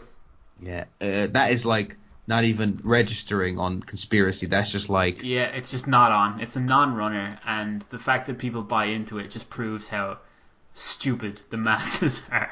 Yeah, and how much everyone just loves the story. Any story to captivate the old brain. So up next, and at number 1, we have Stone Cold Steve Austin is actually a woman. Yes. It's the one where I tread lightly here. The Chris Benoit double murder and not suicide. All right. Hello. Let me start this one off by reading the... Let me just read this piece, and we'll go from there. Because I think that's a really good idea. All right. Hey, everyone. Man. I'm here to talk about the Wikipedia comment that was left by myself. I just want to say that it was an incredible coincidence. Last weekend, I had heard about Chris Benoit no-showing Vengeance because of a family emergency, and I had heard rumors about why that was. I was reading rumors and speculation about this matter online, and one of them included that his wife may have passed away, and I did the wrong thing by posting it on Wikipedia despite there being no evidence. I think he means to say despite, or in spite of. Despite it. Yeah, despite the fact that there was no evidence, I did the wrong thing. Yeah. I posted my speculation on the situation at the time, and I'm deeply sorry about this, and I was just as shocked as everyone when I heard that this actually would happen in real life. It is one of those things that just turned into a huge coincidence. That night I found out that what I had posted ended up actually happening. A 1 in 10,000 chance of happening, or so I thought. More like a billion. Yeah, literally. I was beyond wrong for posting wrongful information, and I am sorry to everyone for this. It wasn't wrong. Okay. I just want everyone to know that it was stupid of me. I will never do anything like this again. I just posted something that was, at that time, a piece of wrong, unsourced information that is typical on Wikipedia, as it is done all the time. Nonetheless, I feel incredibly bad for all the attention this got because of the fact that what I said turned out to be truth, which goes against everything you've just said, man. You gotta stand by your convictions. Like I said, it was just a major coincidence, and I will never vandalize anything on Wikipedia or post wrongful information. I've learned from this experience. I just can't believe what I wrote was actually the case. I've remained stunned and saddened over it. And it goes on. But basically, the person... That is from the Diary of Kevin Sullivan Yeah. in June 2007. That reads, oh shit, at the top. He just wrote that. You done fucked up. You've made a mistake, you fucking lunatic. Yeah, so who's talking about that? Who's that from? So this is from an anonymous editor on Wikipedia who has contributed to such other articles on he has contributed to other articles on Wikipedia, such as... Do you still have that list? I've got the list here. Oh, yeah. Where is this motherfucker? Well, I'll just name... Hang on, I've got it here. Hang on. So this guy's a Wikipedia veteran. And these are the articles that he has previously posted, to the best of our knowledge, legitimately on, with truthful information. Yeah, this can be looked up by everybody, so this isn't like me just mouthing off the most random things I can come across my head. This is legit. So the IP was also traced to vandalizing the Wikipedia entries for African Wild Ass, The Bronx, The Sopranos, Ron Artist, Stacy Keebler, and a place called Naugatuck, Connecticut. He also reverted vandalism to Chavo Guerrero Jr., and recorded a loss for the Golden State Warriors. So obviously this person, unless they were fucking like they were there for whatever reason. Yeah. Let's explain what the person did. Yeah. So they basically went on Wikipedia.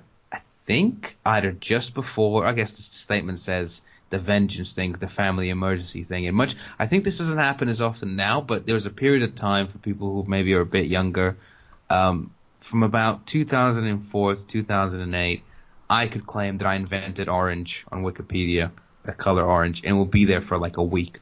That is true, though. You did actually do that, right? Yeah, it could be. Yeah, I did actually do that for real, and I could do that back then to anything that I wanted to. Like I claimed that I was a member of Metallica, and I just take pictures, and go, "Oh, look at that, I'm in Metallica." And why would I want to be in Metallica? I don't know. Yeah. So the guy just happened to run on Wikipedia about it, and I think this was a dual story with the Chris Benoit situation. Was that this Wikipedia entries? They went to the timing. They were like, "What the fuck." No one knew this. No one was aware of this. And the fact that this guy went and wrote it and then had to write a statement like that. I mean, it must be soul crushing, but that is literally vandalism coming back to fucking kick you in the dick. Because this happens a lot on the internet. You know, death rumors. Like there was a rumor that the guy from Scrubs was dead, Zach Braff. Sadly, he's still with us. He's fine. He's awesome.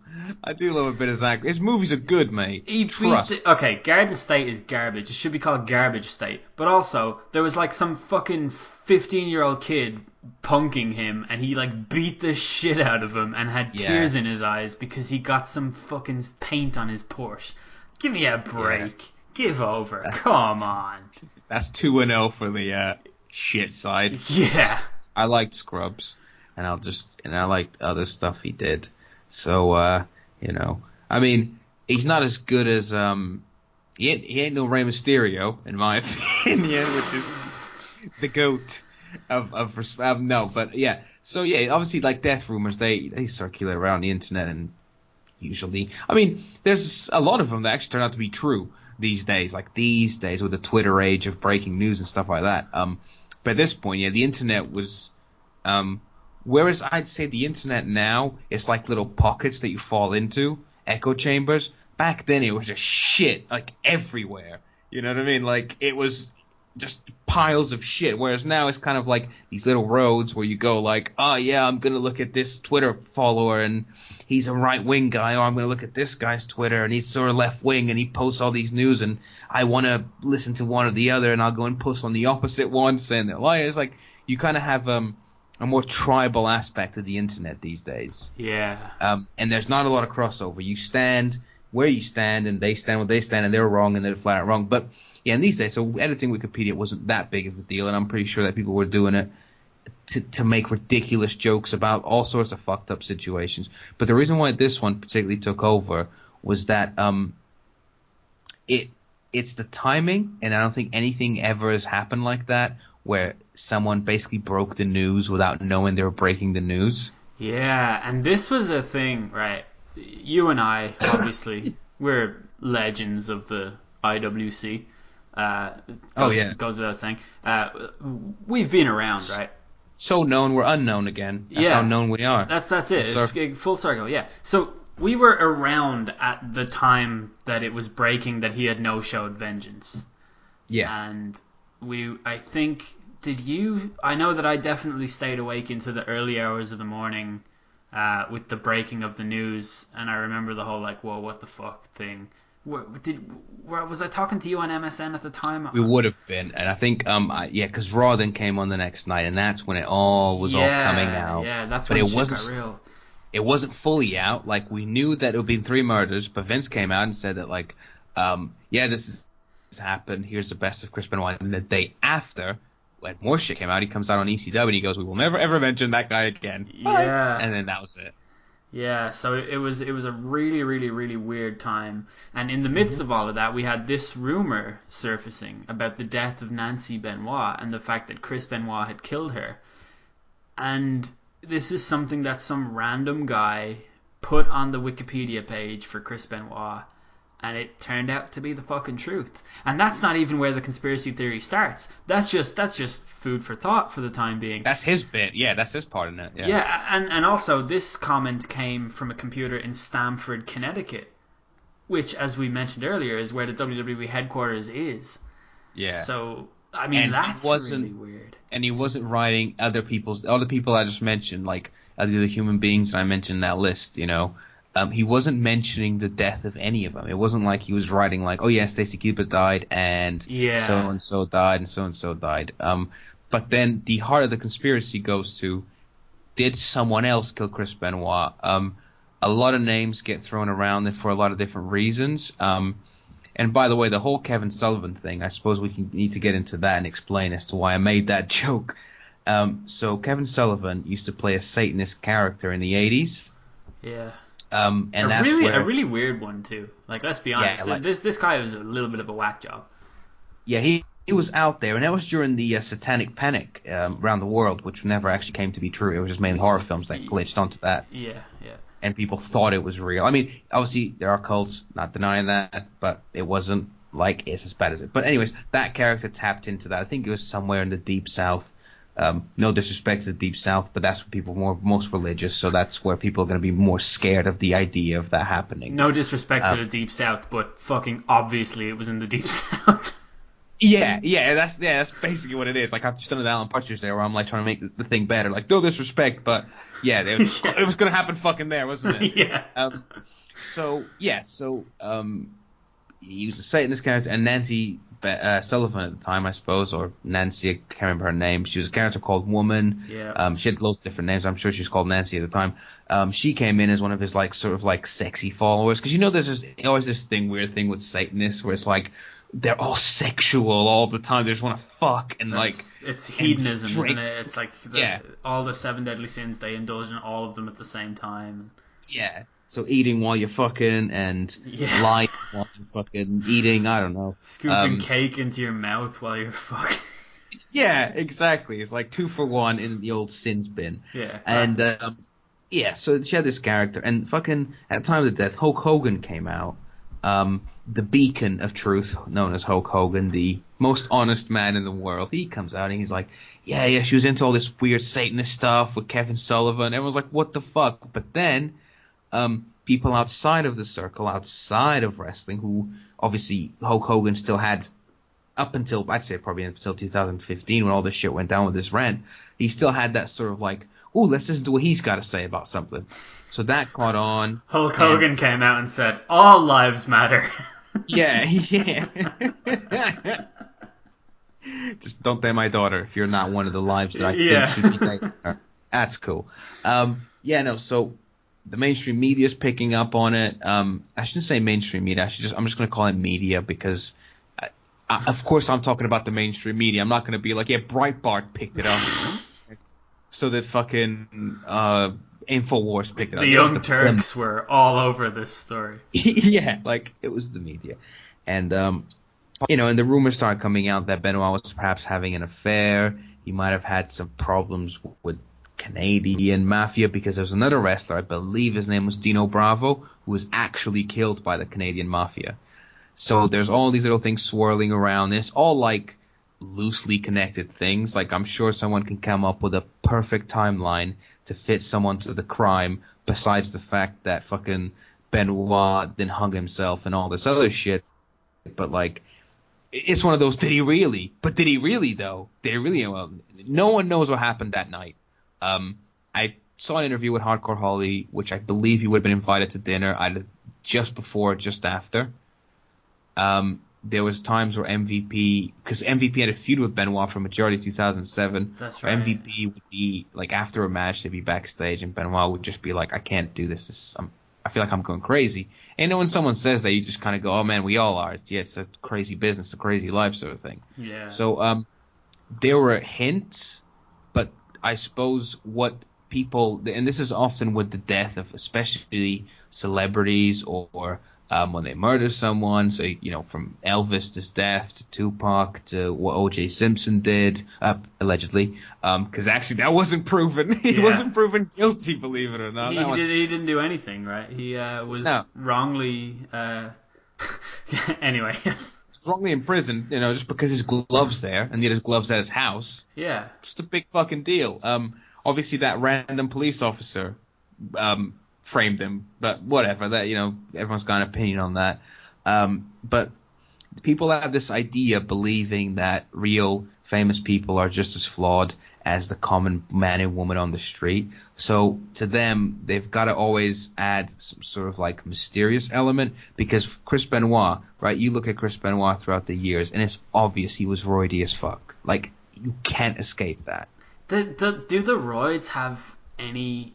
Like, I mean, isn't the whole thing though his brain? It was like that his brain was completely. He had basically got the brain Scrambled. of a 78-year-old Alzheimer's patient. Like, there was nothing going on up there. Like, they did scans that showed the level of concussion that he had, and how it basically would have impaired everything from like his motor skills to just his basic cognition and his cognitive functions. And like CTE, I think it's called. yeah, that's right. Like, I think people cite roid rage incorrectly. I would actually. I know that roid rage is a thing, but I think it's kind of overstated a lot. Yeah, but it's not over a weekend. That's definitely a fact. Yeah, and plus there was the whole Bible thing. Like, he had definitely planned it out to some degree, I suppose. Yeah. But it's I don't know. Like, I actually would be completely willing to just shelve the conspiracy element of it, like right now, and say this is a 0 out of 10. But the whole Benoit thing is just.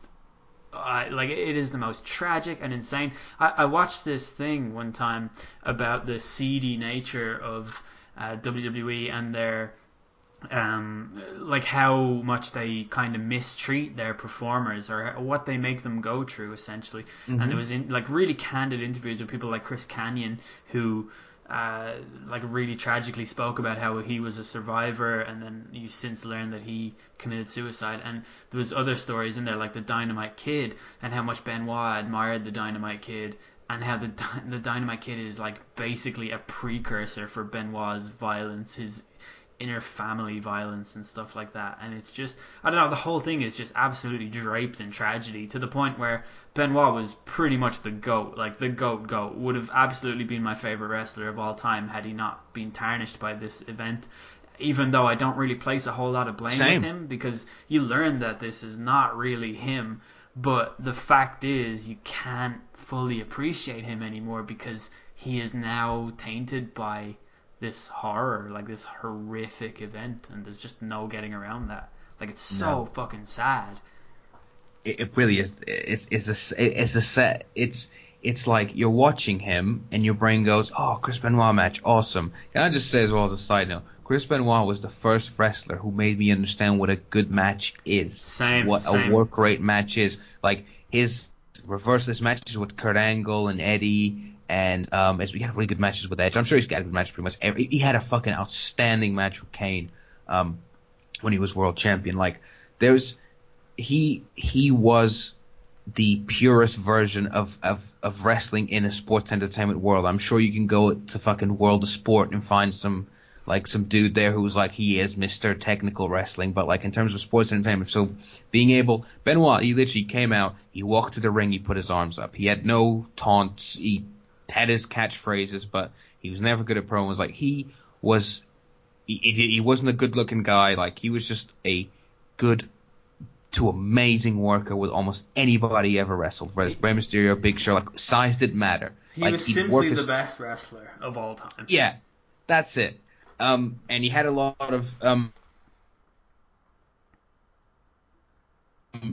outstanding matches, and he had a lot of moments that will always be tarnished. But you go back, and it's a little bit like, it's when these things happen is people can't fully get around the idea that he, even in the state he was in, even the state of his brain, could actually do that.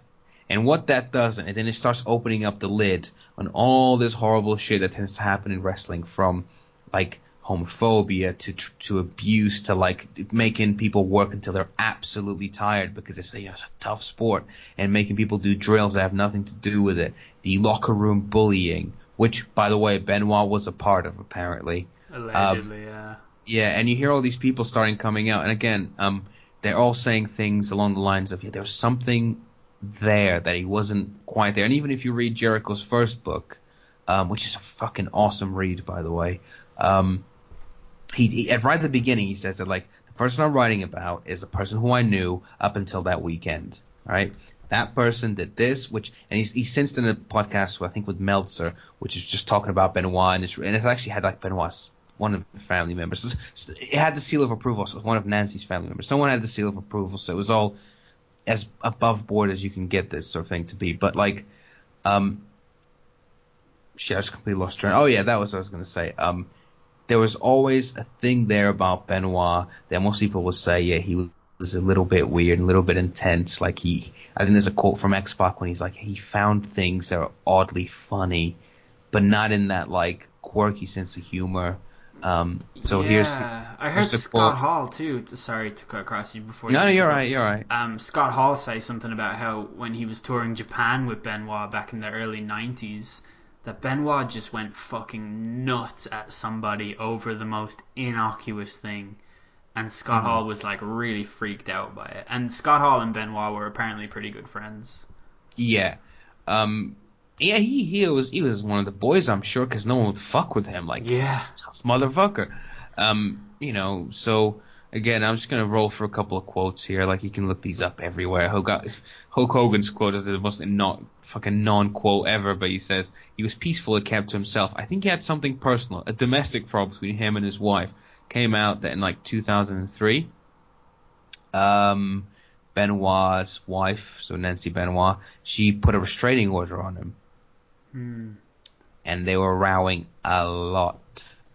And that stuff you don't hear about because, again, this is all funny with the time of what's happening in other industries right now, but there's a lot of things that just keep kept under the lid. You don't talk about it. And then when it bubbles over, it just bursts, and it takes... Yeah. Look, it took Eddie Guerrero dying, Chris Benoit doing this for them to install an actual proper steroid policy. So you could argue that, like, all the other wrestlers dying, all that. So the conspiracy here, you could even say, is the fact that, like, these things could have been avoided, and I think that's the saddest bit as well. And that's kind of the bit that's fucked up to think about, is that, like, of course you're going to take bumps in the ring and hurt yourself, right? That no one's denying that. Of course you're going to have concussions. No one's denying that. But they, as you said, from that thing you watch, like, the coverage is not there. You're seen as an independent contractor, which fucking sucks. So, it actually has brought a lot of change to the industry, which is good. In the last 10 years, people actually get suspended for doing shit, for not fulfilling tests. I don't know how legitimate they are, but I suppose if people get suspended, then it's at least showing if WWE. Roman Reigns gets suspended, you can guarantee it's pretty damn legit. Jeff Hardy at his peak, you know. Yeah. I think it's happened to Paige and a couple of other people who were quite high profile. Randy Orton a few times, I think, as well. You know, and X-Pac said, the guy quote from X-Pac, which I think is probably the sort of more, I don't know, it's probably the most poignant quote. Is he says he's a pleasant guy, but always had a darkness about him, a sadness or something. Ultimate added that his bleak sense of humor, finding amusing the things that were a little bit bent. I don't think he means that in a gay way. I think he means just things that were like ridiculously odd. Because I think there's stories of him like someone would fall over and he'd just be like in hysterics for like, you know, you're laughing out of your gut and you're shaking like that level to someone like just tripping over and falling. I can see it too. I can see it in Benoit. Chris Jericho had a story. I think it's in his first book as well, where he's like, they had a match and they fucked up like an insecurity spot or some sort of spot. It might not have even been Jericho versus Benoit, but I'm calling it from memory here. And they got backstage and Benoit was so furious with himself that he did 500 squats. And Jericho said he joined them, but after about 200 he was dead. And he fucking did all 500. Jesus Christ. This was a very focused person, very serious person.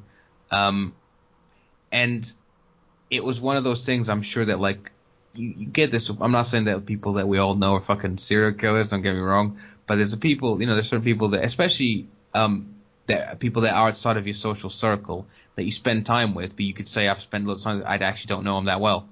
You know what I mean? You don't. Not again, it's not implying they're all going to be like that, but they get people who are super private. But with Benoit, it's like, especially with wrestling, you spend a lot of time on the road together. You're very close to people. I think the death of of Eddie really fucked him up. Yeah, I think so too. And I think that is what sent him down on this path of these dark thoughts. And the brain thing didn't help, and the steroids thing didn't help. And I'm not saying that like steroids have anything to do with it, or depression has anything to do with it, because you don't murder if you're depressed. You tend to the way he did at the end, I suppose, is usually tends to be the sort of the inward attacks rather than outward. But I think that by the time he died, the guy was fucked up. I'll say this too: murder-suicides are pretty consistent with serious brain trauma. Yeah, like repeated as well. Yeah. I mean, the guy. I mean, as far as I'm aware, he had hardly ever took time off wrestling. He was always there working through injuries. Like I remember some matches he had with Jericho in 2000. Like he took a lot of shit to the head. Yeah, those chair shots to the head, like that's pretty much what did it. Yeah, it's scary, and I suppose there is no conspiracy. Like if someone was out to murder him or his family. There's a lot of bits that don't connect, and I suppose isn't that thing of the human brain that we always like to reach a conclusion in a story, so that like the brain sees patterns of things, so it remembers it, so it takes it in. So for example, like if every time you walk down the street a guy asks you for money, your brain will subconsciously start avoiding that road entirely without you realizing it properly. So you'll start walking on the other side of the road because you know that guy's going to ask you for money every morning. Yeah, like the brain is set to avoid danger. It's also set to create patterns. So then, like if you pick up a remote control to play a video game, you don't have to play that video game to know where the buttons are. You just got to figure out what they do. So you're completing that task. So you get this a lot with like. Especially with, I mean, you know, oh, Elvis is alive, oh, Tupac is alive, oh, this and that. And I think this is just a case of that because Benoit was so well spoken of, so, like, the word respect would be like, it's synonymous with him, I think. Yeah. And I think that a lot of people, by the way, these rumors were mostly back then. These rumors aren't persistent now. I think everyone's pretty aware of what happened as more brain scans and stuff start coming out. But I think back then there's a lot of speculation of like, no, he couldn't have done that. Chris Benoit. Even I was like, because when the news first came out, I think we all thought that something happened to them. Yeah, definitely, 100%. So that's where the conspiracy came from. I guess some people just never got past the stage of being like, oh no, something happened that we don't know. Of course, there's a lot that happened that we don't know. We know the timeline. We know Chavo Guerrero's done a few interviews where he's talked about those weird texts he received. Yeah. Well, he's like, my physical address is this, this, and this, and the dogs are outside. It's like, so that text is like, would someone with Alzheimer's, like the brain of a 7-year-old Alzheimer's, do that? Yeah, you just don't know. It's Because so to then, fucked up. Like, because this is the bit as well, because to then kill himself, he must be aware of the actions he just took across that weekend, surely. And like you said, the Bible thing as well. yeah, the Bible thing. I don't know. I actually find it really difficult to go there, to think about it. But it's not even something I can comprehend. Like, apparently the whole thing happened over a whole weekend. I guess that's conclusive based on like DNA and like. Yeah.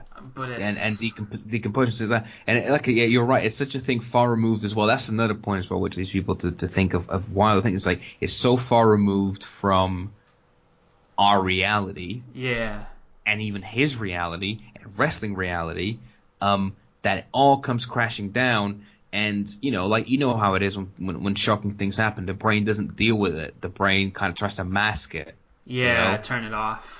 Yeah, turn it off. Like it must be something else. It can't be that. You're trying to obscure reality, I suppose, to try and shield you away from the fucked upness. I think that obviously what happened, and that, dude, this is gonna end on such a bleak fucking note here. But I think that the only good thing that would ever come out of this, is the fact that now at least the people are tested, like I said, and that brain scans have come such a long way since then as well. Like, if you've got concussion now, you're not fucking wrestling. You're done. That's why Christian Yeah. retired. That was it. Yeah, that's true. And also, like, I guess, like, if you were to look at silver linings, like, we did get that CM Punk title run because he was drug free, straight edge. Or, like, I guess it introduced a wellness program and shone a light on that. It shouldn't have gone that far in the first place, but I mean, you gotta look at it in a positive way somehow, because this has been a fucking bleak ending to this Oh episode. yeah. And you can still go back to. Hopefully, people can still go back to his matches and be able to say. I mean, to be honest with you, I don't know how people watching in 2007 will feel. As in, like, if you go back and watch the from 2007, knowing what went on to happen, but hopefully people still wanna. Hopefully can separate the, like Jericho did in his book, like this was a wrestler and he's Yeah. playing a character, and just enjoy that for what it is. Yep. Yeah, man. Like, it's. I suppose we were always going to talk about it in our podcast, and it had to be done at some point.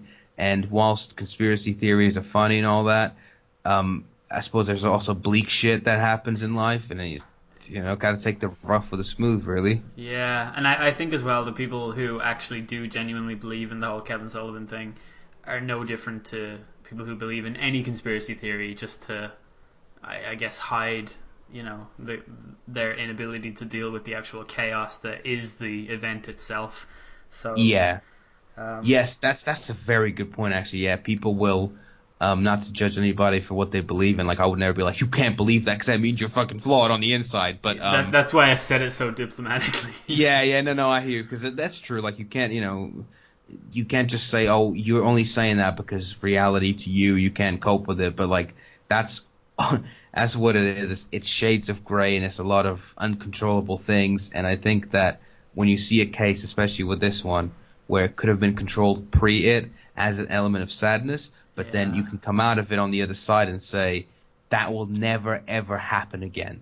Once is too many, but it'll never ever happen again, because we now have structures in place and things in place, like whether you need to go to counseling, whether you need to go to have a brain scan just to make sure that everything's all right. And yeah, so no more of that. No more chair shots to the head, by the way, either. Yeah, that's That wouldn't right. have happened. So got that as well. But yeah, I think that's the top five.